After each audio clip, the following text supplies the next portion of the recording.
ತಾ ಹೇಳಿದನಲ್ಲವೇ, ನಾ ಕೈ ಬಿಡೇನು, ನಾ ಕೈ ಬಿಡೇನು. ಆ ಮಾತು ಹೇಳಿದನಲ್ಲ, ತಾ ಹೇಳಿದನಲ್ಲವೇ.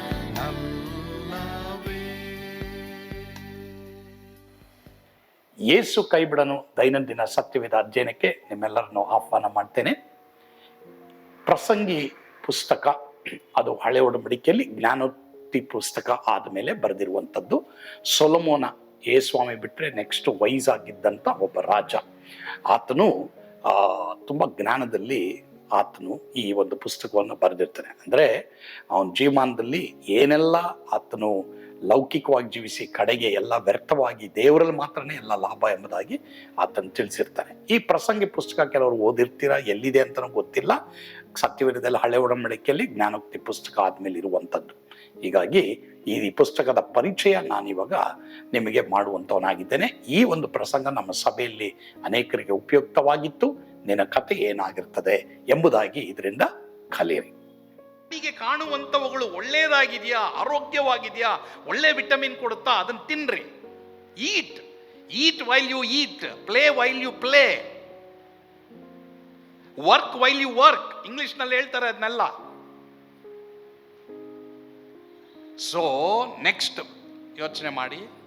ನಾಲ್ಕನೇದ, ಐದನೇದ ಓದಪ್ಪ. ನಾನು ನನ್ನ ಸ್ನೇಹಿತರೊಂದಿಗೆ ಇರಬೇಕೆಂದು ನಾನು ಬಯಸುತ್ತೇನೆ. ಸರಿ, ಎಲ್ರು ಗಮನ ಇಡಿ. ಎಷ್ಟೋ ಜನಕ್ಕೆ ಕರೆಕ್ಟ್ ಆದ ಫ್ರೆಂಡ್ಸ್ ಇಲ್ಲ. ದೇವರು ನಮ್ಮನ್ನ ಸ್ಪಿರಿಚುವಲ್ ಆಗಿ, ಸೋಷಿಯಲ್ ಆಗಿ, ಎಮೋಷನಲ್ ಆಗಿ ದೇವರು ನಮ್ಮನ್ನ ಸೃಷ್ಟಿ ಮಾಡಿದ್ದಾರೆ. You need to have good friends. ಕೆಲವರು ಯಾರ ಹತ್ರನೂ ಮಾತಾಡಲ್ಲ, ಮುಖ ಅಂದ್ಕೊಂಡು ಹೋಗ್ತಾ ಇರ್ತಾರೆ, ಯಾರ ಹತ್ರನೂ ಇಲ್ಲ. They don't have social life. ಲಾಸ್ಟಲ್ಲಿ ನೀವು ನೋಡಿ, ವಯಸ್ಸಾದ ಮೇಲೆ ಅವರು ಕುತ್ಕೊಂಡ ಮೇಲೆ ಓಲ್ಡ್ ಏಜ್ ಹೋಮಲ್ಲಿ ಅವ್ರು ಹೇಳೋದು, ಛೆ ನನಗೆ ಫ್ರೆಂಡ್ಸ್ ಇದ್ರೆ ಚೆನ್ನಾಗಿತ್ತು. ಜೀವಂತ ಇರಬೇಕಾದ್ರೆ, ನಿನಗೆ ಲೈಫ್ ಇರಬೇಕಾದ್ರೆ ನೀನು ನಾನು ಏನು ಮಾಡಿಬಿಟ್ವಿ, ನನಗೆ ಯಾರು ಬೇಡ, ದೇವರೇ ಗತಿ ಅಂದೆ. ತಗೋ, ಇವಾಗ ಅಲ್ಲಿ ಕೂತಿದ್ಯಾ, ಅದೋ ಗತಿ ನನಗೆ ನಿನಗೆ. ಎಲ್ಲರೂ ಗಮನ ಇಡ್ರಿ. You need friends. ದಾನಿಯೇಲನಿಗೆ ಶದ್ರಕ್, ಮೇಷಕ್, ಅಬೇದ್ನೆಗೋ ಇದ್ರು. You need people. Please listen to me very carefully. ಯಾವ ಜನ ಇರಬೇಕು ನಿನಗೆ? ದೇವರೊಂದಿಗೆ ನಡೆಯುವಂಥ ಜನ ಇರಬೇಕು, ದೇವರ ಮಕ್ಕಳಿರಬೇಕು ನಿನಗೆ, ನನಗೆ. ಸಭೆ ಇರಬೇಕು. ಅದಕ್ಕೆ ಸಭೆಗೆ ಬನ್ನಿರಿ ಅನ್ನೋದು. ಅದಕ್ಕೆ ನಿಮ್ಮ ಏರಿಯಾದಲ್ಲಿ ಮನೆ ಪ್ರಾರ್ಥನೆ ಇಡಬೇಕಾದ್ರೆ ದಯವಿಟ್ಟು ಬನ್ನಿ. ಎಷ್ಟೋ ಜನ ನೀವು ಬರೋದಿಲ್ಲ ಪ್ರಿಯರೇ. ನಾಳೆ ಲಾಸ್ಟಲ್ಲಿ ನೀವೇನು ಹೇಳ್ತೀರಾ ಗೊತ್ತಾ? ಅಯ್ಯೋ ನನಗೆ ವಿಶ್ವಾಸಿಗಳಿದ್ರೆ ಚೆನ್ನಾಗಿತ್ತು, ಅಯ್ಯೋ ನಾನು ದೇವರ ಮಕ್ಕಳು. No, you cannot. ನನಗೆ ನಿನಗೆ ಅಲ್ಲಿ ಮುರಿದೋದ್ಮೇಲೆ ಯಾರು ನಮಗೆ ಫ್ರೆಂಡ್ಸ್ ಆಗಲ್ಲ. ಈಗ ನಾವೆಲ್ಲರೂ ಹ್ಯಾಂಡ್ಸಮ್ ಆಗಿರ್ಬೇಕಾದ್ರೆ ನಮಗೆ ಜನ ಫ್ರೆಂಡ್ಸ್ ಆಗೋದು, ರೈಟ್? ನಿಜನಾ? ಸೊ ನಿಮ್ಮ ಮನೆಗಳಲ್ಲಿ ನಾವು ಅನೌನ್ಸ್ ಮಾಡಿ ಪ್ರಾರ್ಥನೆ ಇಟ್ಟಾಗ ದಯವಿಟ್ಟು ಬೇಗ, ಪರವಾಗಿಲ್ಲ 8 ಗಂಟೆಗೆ ಇಡೋಣ. Don't miss the fellowship. Very important. ನಮ್ಮ ಸಭೆಯಲ್ಲಿ ಸುಮಾರು ವಿಶ್ವಾಸಿಗಳು, 100ಕ್ಕೆ 80% ವಿಶ್ವಾಸಿಗಳು ಯು ಆರ್ ಅವಾಯ್ಡಿಂಗ್ ಫೆಲೋಶಿಪ್. ಲಾಸ್ಟಲ್ಲಿ ದಯವಿಟ್ಟು ಬೇಜಾರು ಮಾಡ್ಕೊಳ್ಬೇಡಿ, ಆ ಥರ ಆಗಲ್ಲ.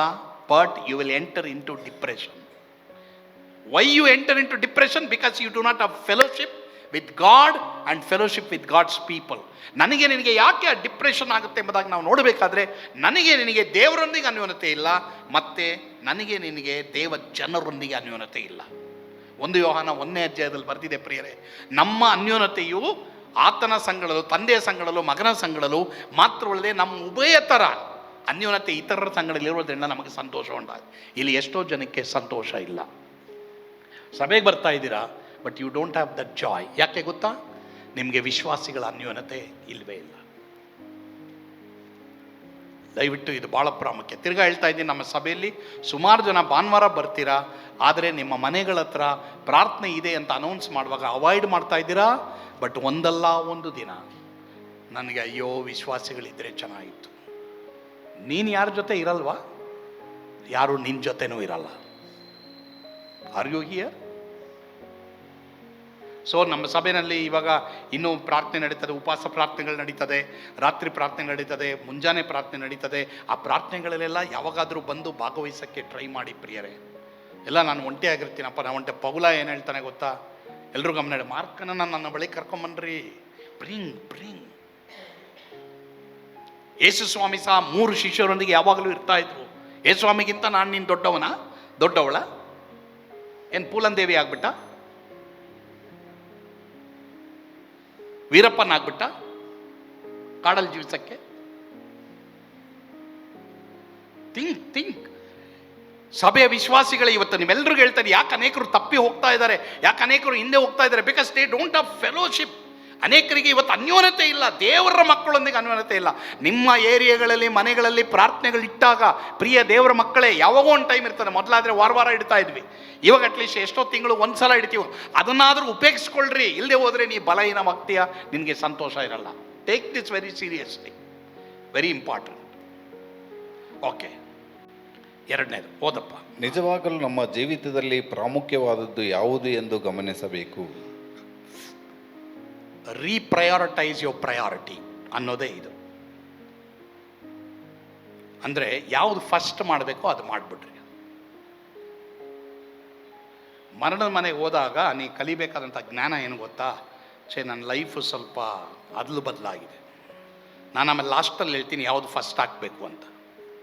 ಸರಿನಾ? ಸರಿ, ಎಲ್ರಿಗೊಂದು ಪ್ರಶ್ನೆ ಕೇಳ್ತೀನಿ. ಇದೆಲ್ಲ ನೀವು ಪ್ರಸಂಗಿ ಓದಿದ್ರೆ ಕ್ಲೀನಾಗಿ ಬರ್ತದೆ ಎಲ್ಲನೂ. ಇರೋ ಟ್ರೂತ್ ಅವನು ಹೇಳ್ತಾನೆ. ಸರಿ, ಯಾರನ್ನೂ ಕೇಳಲ್ಲ, ನಾನು ಜನರಲ್ಲಾಗಿ ಕೇಳ್ತೀನಿ. ಇದವರು ಇದು ಕೇಳಿಬಿಟ್ರೆ ಏನಾಗುತ್ತೆ ಅಂದರೆ ಬರೋವಾರ ಅವರು ಬರೋದೇ ಇಲ್ಲ ಚರ್ಚ್ಗೆ. ಸರಿನಾ? ನಾನು ನೋಡಿದ್ದೀನಿ ಕೆಲವು ಕ್ವಶನ್ಸ್ಗಳು ಕೇಳಿಬಿಟ್ರೆ, ಹಿಂಗೆ ಕೇಳಿಬಿಟ್ರಾ ಪಾಸ್ಟ್ರು ಅಂತ ಬರೋದೇ ಇಲ್ಲ. ಸರಿ, ಎಲ್ಲರೂ ಕೇಳಿಸ್ಕೊಳ್ತೀರಾ? ಸರಿ, ಒಳ್ಳೆ ಪ್ರಶ್ನೆ ಇದು. ಒಳ್ಳೆ ಪ್ರಶ್ನೆ ಇದು, ಪ್ರಸಂಗಿ ಕೇಳಿರೋದು. ಬರೋ ವರ್ಷ ನೀನು ಸಾಯ್ತಿ ಅಂತ ಗೊತ್ತಾದರೆ ಇವಾಗಿಂದ ಏನು ಮಾಡ್ತೀಯ? ನೋಡಿದ್ರಾ? ಈ ಪ್ರಶ್ನೆ ನಾನು ಏನಾದರೂ ರಾಜೇಂದ್ರನ್ ಕೇಳಿದರೆ, ಜಗದೀಶ್ ಸೂಡಿ ಅಂಕಲ್ ಎಟ್ಲ ಪ್ರಶ್ನೆ ಅಡ್ಗಿಂಡಾಡು, ಇದು ಸರಿನಾ? ಇದೇ ಅಲ್ಲ, ರಾಜೇಂದ್ರ ಹಂಗೆ ಹೇಳಲ್ಲ, ಬಟ್ ಹೇಳೋದು. ಏನು ಮಾಡ್ತಾ ಇದ್ರಿ? ಮೊಟ್ಟೆ ತಿಂತಾ ಇದ್ರ? ನೀವು ಏನೇನು ಸರಿಪಡಿಸಬೇಕು, ಏನೇನು ಮಾಡಬೇಕು, ಬೈಬಲ್ನ 50 ಸಾರಿ ಓದ್ಬಿಡ್ತಾ ಇದ್ರಿ. ದೇವರು ನನಗೆ ಕೃಪೆ ತೋರಲಿ ಅಂದ್ಬಿಟ್ಟು ಅಲ್ವಾ? 50 ಸಾರಿ ಓದ್ತಾ ಇದ್ವಿ ಬೈಬಲ್. ಅಯ್ಯೋ ಬೈಬಲೇಪ್ಪ, ಬೇಕಾದ್ರೆ ಕೆಲಸನೂ ಬಿಟ್ಬಿಡ್ತಾ ಇದ್ವಿ ನಾವು. ಬಟ್ ಅದಕ್ಕೆ ದೇವರು ಹೇಳಲಿಲ್ಲ ನಮಗೆ, ಬಟ್ ದೇವರು ನನಗೆ ನಿನಗೆ ಜ್ಞಾನ ಕೊಟ್ಟಿದ್ದಾರೆ. Okay, it's very important. So ಜೀವಿತದಲ್ಲಿ ಯಾವುದು ಪ್ರಾಮುಖ್ಯ ಅದನ್ನು ನೀನು ಮಾಡಲೇಬೇಕು ಪ್ರಿಯರೇ. ಓಕೆ, ಸೊ ನಿಮ್ಮ ಜೀವಮಾನದಲ್ಲಿ what is very important that you do it. 2 things ನನಗೈತೆ.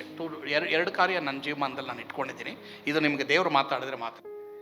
ಪ್ರಿಯರೇ, ಈ ಪ್ರಸಂಗದ ಮೂಲಕ ನೀವು ಆಶೀರ್ವದಿಸಲ್ಪಟ್ಟಿದ್ದೀರಿ ಎಂಬುದಾಗಿ ನಾನು ನಂಬ್ತೇನೆ. ಫ್ಯೂನರಲ್, ಒಬ್ಬ ಮನುಷ್ಯನು ಹುಟ್ಟಿದಾನೆ ಅಂದರೆ ಸಾಯ್ತಾನೆ, ಆದರೆ ಅವನು ಆ ಹುಟ್ಟು ಸಾವಿನ ನಡುವೆ ಏನು ಮಾಡ್ತಾನೆ ಅದರಲ್ಲಿ ಸರಿ ಇಲ್ಲದೆ ಹೋದರೆ ಮಾನಸಾಂತರಪಟ್ಟು ಸರಿಯಾಗಲಿಕ್ಕೆ ಕರ್ತನು ನಿಮಗೆ ಕೃಪೆ ಕೊಡಲಿ. ಒಂದು ವೇಳೆ ಶವ ಸಂಸ್ಕಾರದಲ್ಲಿ ನಿಮ್ಮ ಬಗ್ಗೆ ಜನ ಏನು ಹೇಳ್ತಾರೆ ಅನ್ನೋದೇ ನಿನ್ನ ಕತೆ ಏನಾಗಿರ್ತದೆ ಅನ್ನೋದಕ್ಕೆ ಟೈಟಲ್ನ ಒಂದು ವಿವರ ಇದು. ಕರ್ತನು ಖಂಡಿತವಾಗಿ ಈ ವಾಕ್ಯಗಳ ಮೂಲಕ ನಿಮ್ಮನ್ನು ಆಶೀರ್ವಾದ ಮಾಡಲಿ. ನಿಮ್ಮ ಹೃದಯ ಜ್ಞಾನದ ಕಡೆಗೆ ತಿರುಗಿಸ್ಕೊಳ್ರಿ. ಪ್ರಾರ್ಥನೆ ಮಾಡೋಣ. ಪ್ರೀತಿಯುಳ್ಳ ತಂದೆ ಆದವರೇ, ನಿಮ್ಮ ಸ್ತೋತ್ರ. ಹೌದು ಸ್ವಾಮಿ, ಅನೇಕ ವೇಳೆ ನಮಗೆ ಕೊಟ್ಟಿರುವಂಥ ಒಂದು ಜೀವಿತದಲ್ಲಿ ಅನೇಕರು ಅದನ್ನು ವೇಸ್ಟ್ ಮಾಡಿರ್ಬೋದು, ಆದರೆ ಈ ಪ್ರಸಂಗದ ಮೂಲಕವಾಗಿ ನೀನು ಎಲ್ರಿಗೂ ತಿಳಿಯಪಡಿಸಿದ್ಯಾ. ಅವರ ಜೀವಿತದಲ್ಲಿ ಪಾಪಗಳು ಮಾಡಿದರೆ ಅದಕ್ಕೆ ಪಶ್ಚಾತ್ತಾಪ ಪಟ್ಟು ಯೇಸು ಕ್ರಿಸ್ತನ ರಕ್ತದ ಮೂಲಕವಾಗಿ ಕ್ಷಮೆ ಹೊಂದಿ, ಒಂದು ವೇಳೆ ವಿಶ್ವಾಸಿಗಳಾಗಿದ್ದರೆ ಪಾಪದ ಮೇಲೆ ಜಯ ಪಡೆಯುವ ಹಾಗೆ ಎಲ್ಲರಿಗೂ ನೀವು ಕೃಪೆಯನ್ನು ಅನುಗ್ರಹಿಸಿಕೊಡಿ ಸ್ವಾಮಿ. ಆ ರೀತಿ ನೀವು ಮಾಡ್ತೀರಾ, ಅದಕ್ಕಾಗಿ ಸ್ತೋತ್ರಪ್ಪ. ಯೇಸುವಿನ ಹೆಸರಿನಲ್ಲಿ ಪ್ರಾರ್ಥಿಸ್ತೇವೆ ಸ್ವಾಮಿ. ಆಮೇನ್. God bless you. ಯೇಸು ನಿಮ್ಮನ್ನು ಕೈ ಬಿಡನು.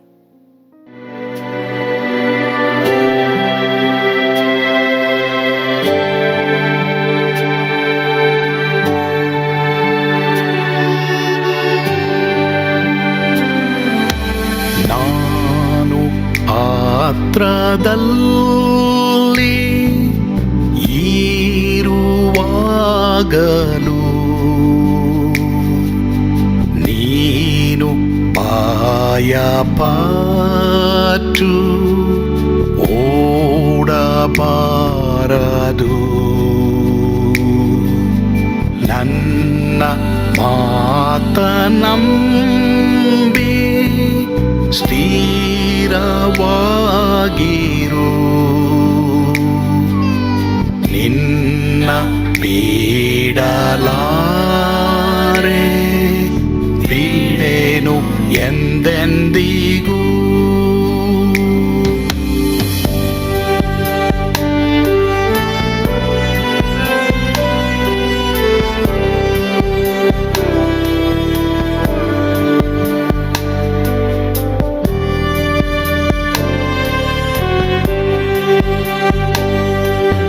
ನಾ ಕೈ ಬಿಡೆನು, ಕೈ ಬಿಡೆನು. ಆ ಮಾತು ಹೇಳಿದನಲ್ಲ, ತಾ ಹೇಳಿದನಲ್ಲವೇ.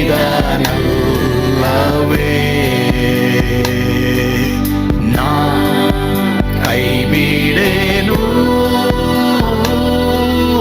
ನಾ ಕೈ ಬಿಡೆನು. ಆ ಮಾತು ಹೇಳಿದನಲ್ಲ,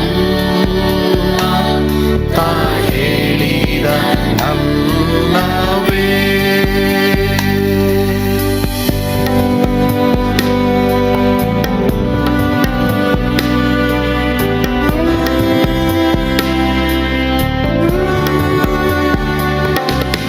ಸುತ್ತಲೂ ಹೂಗಳು ಬಾಡಿ ಹೋದರು,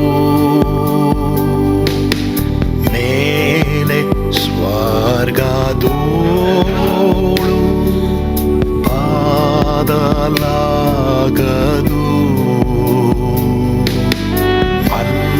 ಅಲ್ಲಿಂದೇಸು ಸ್ವಾಮಿ ಬಾರುವಾತನು, ನನ್ನ ಬಿಡಲಾರ, ನನ್ನನ್ನು ಕೈ ಬಿಡನು. ನಾ ಕೈ ಬಿಡೆನು, ನಾ ಕೈ ಬಿಡೆನು. ಆ ಮಾತು ಹೇಳಿದನಲ್ಲ, ತಾ ಹೇಳಿದನಲ್ಲವೇ.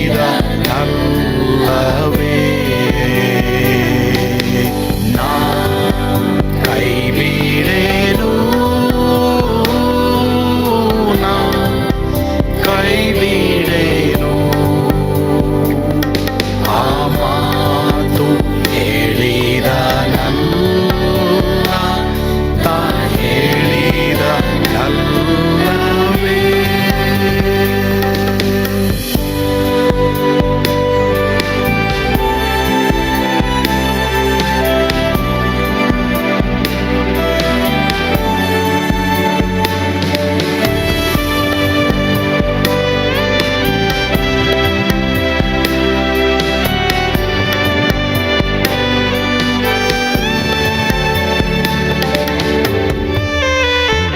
ಮುಂದೆ ಬಾವು ಕಷ್ಟ ಬಾರುತ್ತಿದ್ದರು, ಬಾಯ ಪಾಡಲಾರೆ, ಸ್ವಾಮಿ ಇದ್ದಾನೆ. ಬಾಲವಾಗಿ ನಿಂತು ಹರ್ಷಗೊಳ್ಳುವೆ, ಸ್ವಾಮಿ ಬಿಡಲಾರ, ಸ್ವಾಮಿ ನನ್ನ ಕೈ ಬಿಡನು. ನಾ ಕೈ ಬಿಡೆನು, ನಾ ಕೈ ಬಿಡೆನು. ಆ ಮಾತು ಹೇಳಿದನಲ್ಲ, ತಾ ಹೇಳಿದನಲ್ಲವೇ.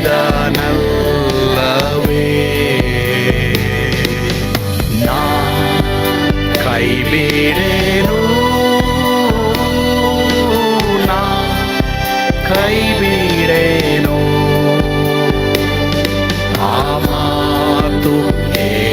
ಹೇಳಿದ ನಲ್ಲ ತಾ ಹೇಳಿದ ನಲ್ಲವೇ ತಾ ಹೇಳಿದ ನಲ್ಲವೇ